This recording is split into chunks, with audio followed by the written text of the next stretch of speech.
Put very simply, I would say the educational institutions of India have actually literally doubled in capacity in the last 10 years. I mean, if you were to look at the number of universities, the number of colleges, the number of technical institutions, the number of schools, they are roughly 2 to 2.5x from where they stood in 2014, which in absolute numbers, if I were to take colleges, for example, means creating 2 new colleges a day.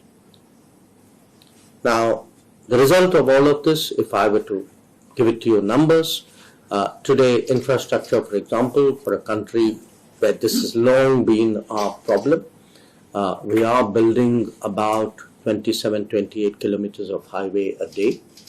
On railways, which is so critical for our movement, and many of you come from industries which recognize its importance.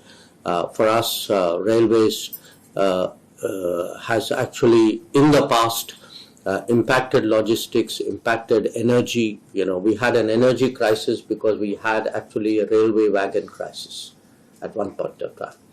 Today, that same sector, we are building 12 to 14 kilometers of railway track a day. Similarly, if you look at aviation, where in contrast to many other parts of the world, our aviation, I'm happy to say, is doing very well.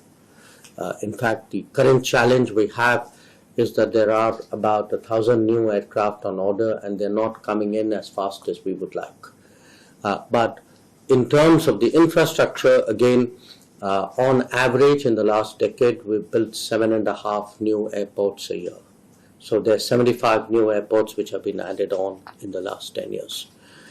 Similarly, I spoke about the digitization of the country. Of the most, the most common example of it are the transactions, the micro transactions. You see, even street vendors today, do their payments.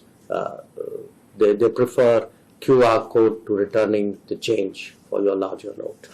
And just the volume of the transactions is interesting because it shows a society ready to embrace digitization.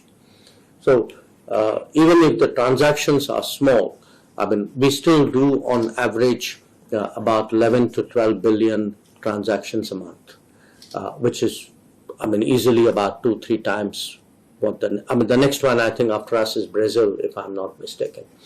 But the US does about 4.5, I think, a year.